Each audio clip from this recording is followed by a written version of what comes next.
இவாளோட பிரார்த்தனை எல்லாம் ஸ்டீவர்ட்சம் ஃபேஸ் 2 கௌஸ்துபம் retirement community நல்லா வரணும்ன்றதுதான். ஆரோக்கியமும் சந்தோஷமும் தான் பெரியவாளுக்கு முக்கியம். அத கௌஸ்துபம் ரிட்டையர்மெண்ட் கம்யூனிட்டியில நிச்சயமா நீங்க உணரலாம். நாயன்மார்கள் 4வரால் பாடப்பட்ட ஸ்தலம் இது. பட்டினத்தார் வாழ்ந்த ஊர்.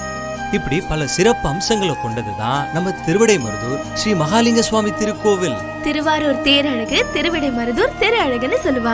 அந்த திருவிடைமருதூர் ஸ்ரீ மகாலிங்க சுவாமி திருக்கோவில் பக்கத்துல 800 மீட்டர்ல அமைஞ்சதுதான் நம்ம கௌஸ்துபம் ரிட்டையர்மெண்ட் ட்ரெடிஷனல் கம்யூனிட்டி. அன்பார்ந்த பக்த கோடிகளே, எல்லாம் வல்ல லலிதாம்பிகை உடனுரை அமிர்தகடேஸ்வர சுவாமியினுடைய அனுகிரகத்தினாலே இன்றைய தினத்திலே மகன்யாச பூர்வக ஏகாதச ருத்ர ஜபமானது நிறைவுற்றிருக்கிறது. அதனைத் தொடர்ந்து ருத்ரஹோமம், வசோத்தாரை, பூர்ணாகுதி எல்லாம் செய்விக்கப்பட்டு சுவாமிக்கு அபிஷேகமானது செய்விக்கப்பட இருக்கின்றது. அதிலே ஒரே மந்திரமாக சொல்லின்னு இருக்காளே, இவாளெலாம் கொஞ்சம் ரிலாக்ஸ் பண்ணலாமே அப்படின்னாக்க அதுக்கு ஒருத்தர் வரணும் அப்படின்னு சுவாமியோட எண்ணத்தில் சில பேருக்கு மந்திரத்தை சொன்னால் தான் புண்ணியம், சில பேரை பார்த்தா புண்ணியம். இப்போ பெரியவாள்லாம் இருக்கான்னா அவெல்லாம் பார்த்தா, சங்கராச்சாரியெல்லாம் பார்த்தா புண்ணியம்பா. நம்ம அண்ணாவை சீதாராமா அப்படின்னு சொன்னாலே புண்ணியம். அதில் அண்ணா இன்றைக்கி பல வேலைகளோடு இன்றைக்கி இங்கேயும் வந்துட்டு போகணுன்ட்டு வந்திருக்கா. அதனால் அண்ணா ரொம்ப படித்தவர். அதாவது நிறகுடம் ததும்பாதும்பா இல்லை, அது மாதிரி அண்ணா பெரிய பெரிய ஆட்களோடலாம் என்னோட ஒரு முக்கியமான நிறையா நண்பர்கள் இருக்காங்க. அதில் வயோதிக நண்பரான பாலகுமாரன் அண்ணா இந்த கும்போணம் வந்துட்டார்னா இவர் தான். எங்கே போனாலும் உடனே சீதாராமா எங்கே இருக்காருன்னா உடனே இவர் கூட வந்துடுவார். அப்பேற்பட்டதில் அண்ணா ரொம்ப ஒரு விசேஷமான முக்கியமான ஆட்களோடலாம் இருந்து அவளோட அனுகிரகத்தையும் பெற்றுண்டு இங்கே ஒரு முக்கியமான இதில் இருந்துட்டுருக்கா.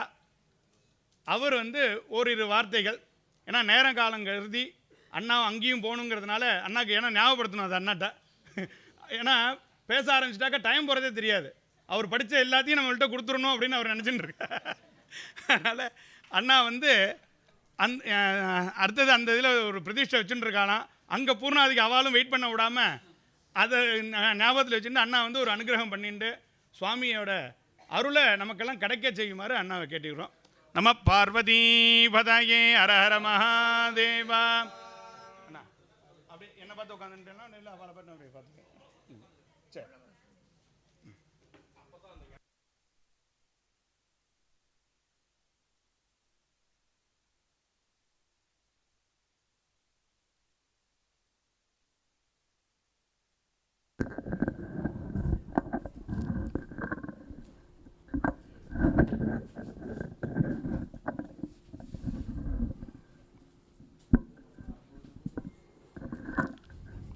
நமஸ்காரம்.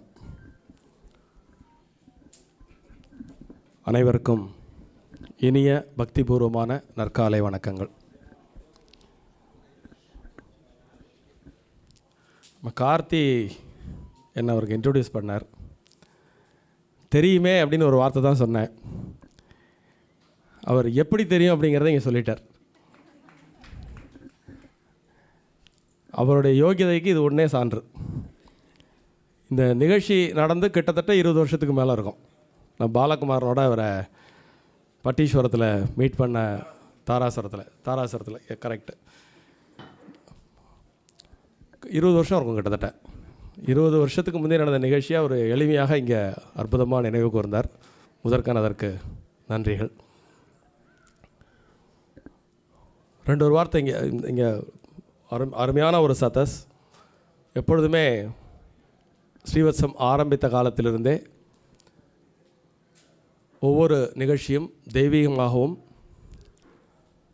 பிரம்மாண்டமாகவும் பக்திபூர்வமாகவும் நடைபெறுவது வழக்கம். நீங்கள் அனைவரும் அறிந்ததே. இந்த கோயிலுக்கான வரலாறு இங்கே உட்காந்துருக்கிறவா எல்லாருக்கும் தெரியும். இங்கே இன்றைக்கி ஏகதச ருத்ர யாகம் பண்ணுற இவாளுக்காக ஒரு வார்த்தை சொல்லலான்னு நான் இருக்கேன். இந்த ஆலயத்தினுடைய அமைப்பை பார்த்தேல, இது ஆர்கிடெக்சரில் வேசர விமானம் அப்படின்னு பேர். முழு வட்டம், இந்த கருவறை வந்து முழு வட்டத்தில் இருக்கும். அப்படி தமிழ்நாட்டில் ஒரு 50,000 கோயில் இருக்குது அப்படின்னா இந்த 50,000 கோயிலில் இந்த வடிவத்தில் நம்ம இங்கேயும் கௌஸ்துபத்திலையும் கட்டிருக்கிற கோயிலை சேர்த்து மொத்தமே 7 கோயில் தான் இருக்குது.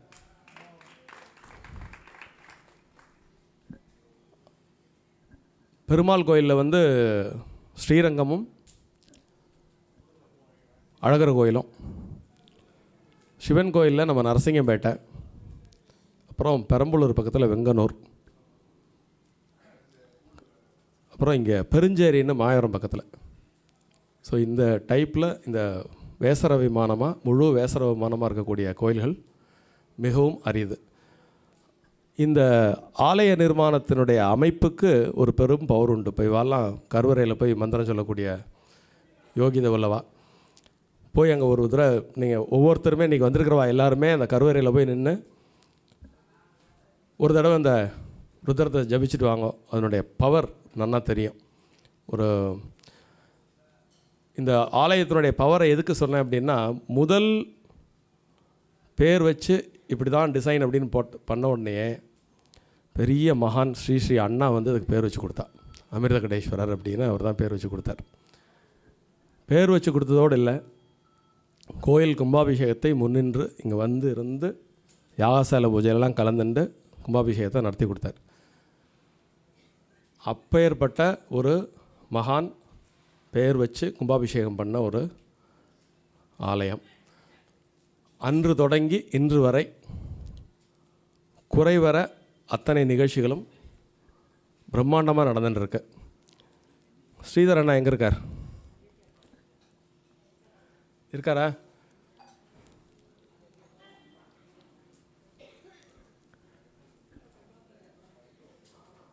சிவாலயம் எழுப்ப போகிறோம்னு சொன்ன உடனேயே அவர் முன் வந்து அந்த ஆலய நிர்மாணத்திற்கான மொத்த செலவும் என்னோடது அப்படின்னு ஏத்துண்ட மாதிரியே செஞ்சு முடித்ததோடு இல்லாமல் ஒவ்வொரு வருடமும் இந்த வருஷாபிஷேகத்தையும் அவருடைய பொறுப்பிலேயே எடுத்துக்கொண்டு குறைவர நிறைவேற்றி கொண்டிருக்கிறார். அதுவும் கடந்த 4 வருடங்களாக இந்த வருஷாபிஷேகத்தை ஏகதச ருத்ரயாகம் பண்ணி தான் பண்ணணும் அப்படின்னு ஒரு சங்கல்பிச்சுக்கிண்டு அதையும் குறைவர தொடர்ந்து செஞ்சுட்டுருக்கார். இதெல்லாம் வந்து பெரிய மனம் வேண்டும். இந்த மாதிரியான பிரம்மாண்டமான காரியங்களெல்லாம் செய்யணும் அப்படின்னா ஒரு பெரிய மனம் வேண்டும், சுவாமியினுடைய அருளும் வேண்டும்.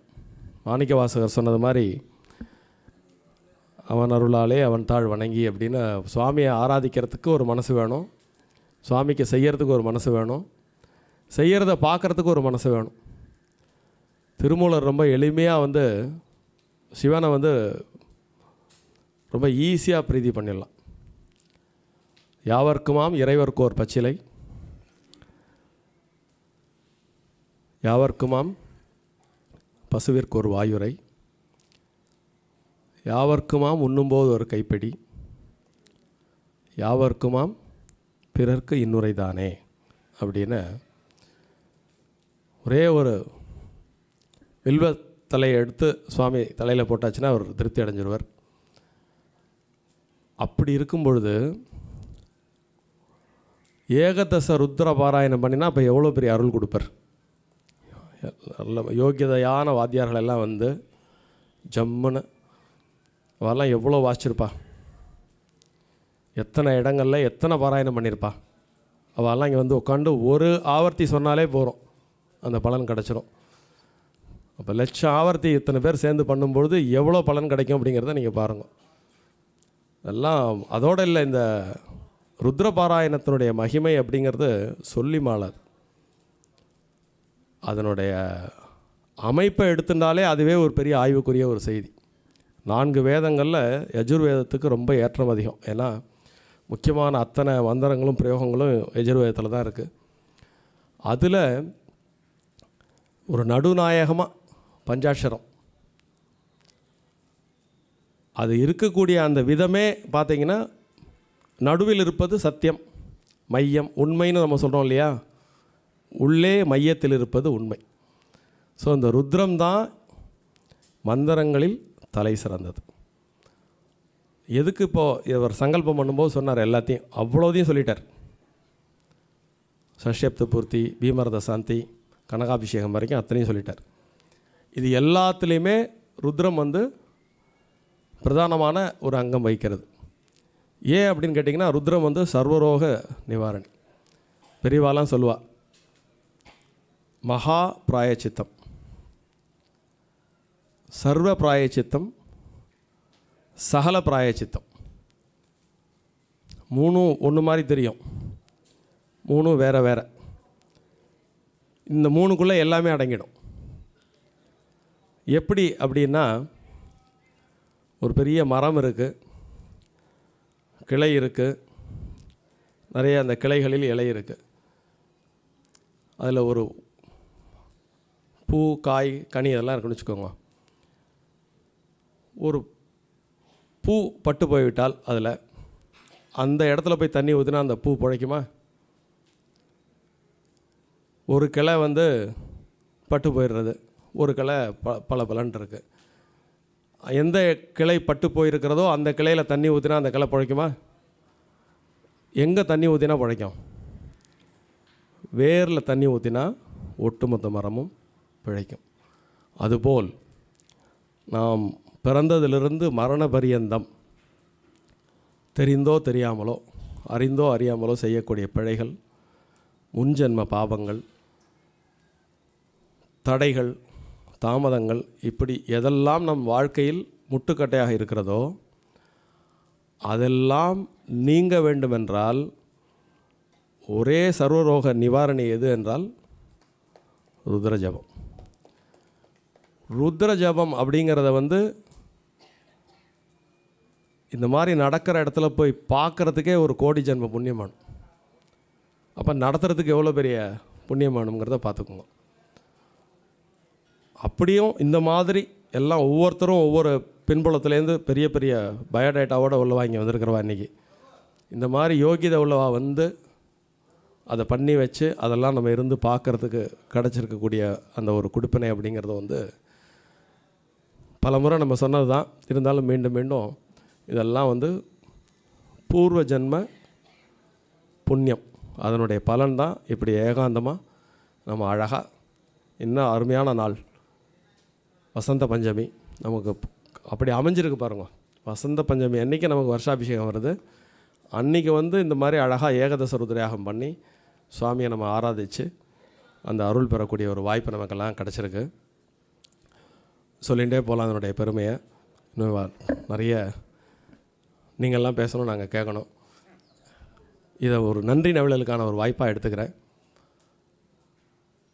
இந்த மாதிரி இத்தனை பேரும் இங்கே ஸ்ரீவத்சத்தினுடைய பக்த மகாஜனங்களுக்கு ஒரு கோடான கோடி நன்றிகளை எப்பயுமே தெரிவிச்சுக்கணும். ஏன்னா எந்த ஒரு நிகழ்வாக இருந்தாலும் அதில் இப்படி வந்து ஜம்முன்னு பங்கெடுத்துப்பா.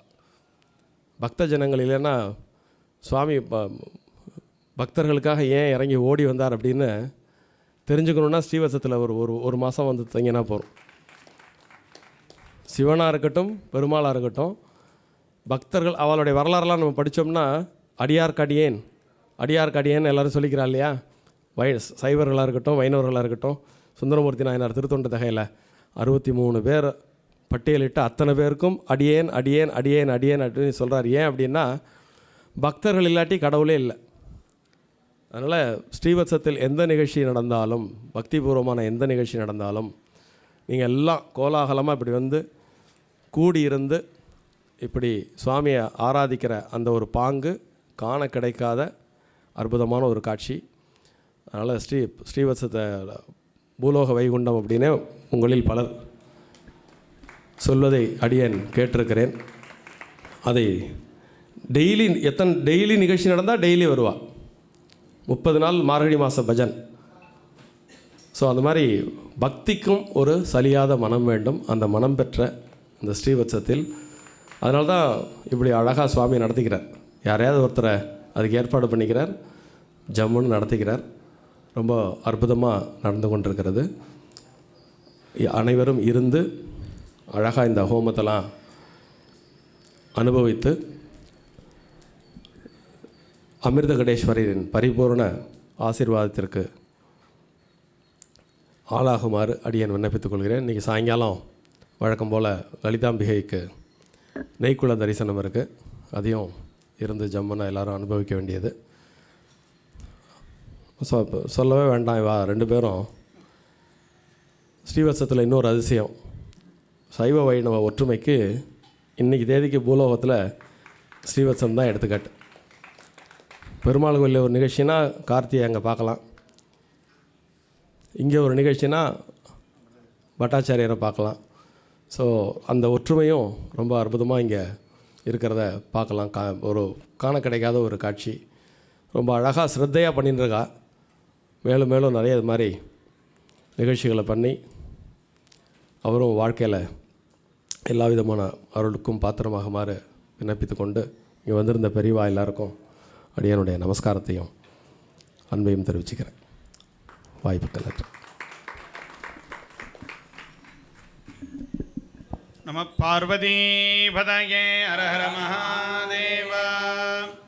அது நான் முன்னாடி சொன்னேன், பாருங்கள் அண்ணா எந்தெந்த புக்கு படிச்சிருக்காருன்னு நம்ம சொல்கிறோம் பாருங்கள். அவர் பேசுனதுலேருந்து காஷ்யப்பர் எழுதின காஷ்யப்ப சில்ப சாஸ்திரத்தில் தான் இந்த கோயிலோட அமைப்பு வருது. வேசரம்ங்கிற இந்த வார்த்தை காஷ்யப்பரோட சில்ப சாஸ்திரத்தில் வருது. அடுத்தது பெரிய புராணத்துக்கு போயிட்டார், அது சமஸ்கிருதம். உடனே தமிழுக்கு பெரிய புராணத்துக்கு போயிட்டார், திருமந்திரத்துக்கு போயிருக்கார். இந்த வசந்த பஞ்சமிங்கிற வார்த்தை ஜோதிஷ நூலில் சொல்லப்பட்டிருக்கு. அதுவும் எதில் முக்கியமாக சொல்லியிருக்கார் அப்படின்னாக்க, பதஞ்சலி அந்த ஜோதிட சாஸ்திரத்தில் சொல்லும் பொழுது அந்த வசந்த பஞ்சமி விசேஷத்தை சொல்லியிருக்கார். அப்போ இவர் எத்தனை புக்கு படிச்சுட்டு இருக்கார் பாருங்கள். சம்மந்தம் இல்லாத புக்கெல்லாம் எடுத்து இன்றைக்கி எல்லா புக்கையும் நம்மள்கிட்ட கொடுத்து விட்டார். அது மட்டும் இல்லாமல் பூ வாடி போனால் எங்கே தண்ணி ஊற்றணுங்கிறத பாலகுமாரன்னா ஒரு புக்கில் எழுதியிருப்பார். அந்த புக்கு பேர் எனக்கு ஞாபகம் யோசிச்சு பார்க்குறேன், ஒன்றும் வரலை. எங்கே தண்ணி ஊற்றுனாக்க பூ நல்லபடியாக இருக்கும் அப்படிங்கிறத பாலகுமாரனா அழகாக எழுதியிருப்பார். அதை அந்த புக்கை அண்ணா படித்து வச்சுட்டு அதை ஞாபகப்படுத்தி இந்த இடத்துல சொல்கிறாரு பாருங்க. அப்போ எப்பேற்பட்ட புஸ்தகங்கள்லாம் படித்தா என்னென்ன நமக்கு நலன் கிடைக்குமோ அத்தனையும் ஒரே இடத்துல. அதுக்கு தான் நமக்கு 2 காது கொடுத்துருக்கா, ஒரு வாய் கொடுத்துருக்கா. ஒரு வாயால் தான் படிக்கலாம், ஆனால் கேட்குறத 2 காதால் 2 பங்கு கேட்கலாம். அதை நம்ம இவ்வளோ புக்கை நம்ம படிக்க முடியாது, ஒரே நேரத்தில் ஞாபகம் வச்சுக்க முடியாது. இப்போது பெரியவா பேசும்பொழுது அத்தனை புக்கை படித்த பலன் நமக்கு எசன்ஸு நமக்கு கிடச்சிடுறது. அதில் ரொம்ப விசேஷமானது, நமக்கு பகவான் நாமாக்களை சொல்ல தெரியல அப்படின்னாக்க பஜனை பண்ணுற இடத்துல போய் உட்காந்துங்கோ அப்படின்னு பெரியவா சொல்லுவாள். இப்போ மந்திரம் சொல்ல வரலை அப்படின்னு நம்ம படிக்கலை விட்டுட்டோம் அப்படின்னா மந்திர ஜபம் பண்ணின்ற இடத்துல போய் நம்ம உட்காந்துக்கணும். அதுவும் முடியல அப்படின்னா காதாலையாவது கேட்கணும்.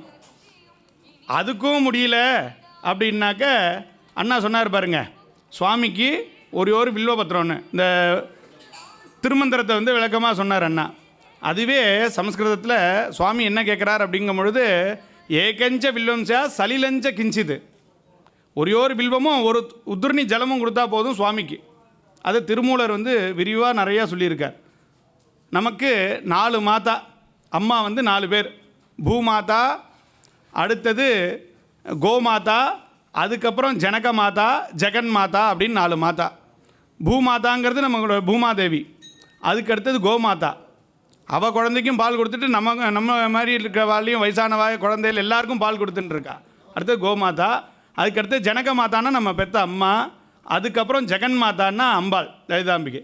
இந்த 4 அம்மாவையும் நம்ம இன்றைக்கி பூஜை பண்ணியிருக்கோம். அதுதான் ஒரு விசேஷமான ஒரு தருணம். இதை பூஜை பண்ணிகிட்டே இருக்கணும். இப்போ எனக்கே ஒரு ஆசை வருது, ஸ்ரீவத்சத்துலேயே நம்மளும் குடியிருந்துடலாமோன்ட்டு.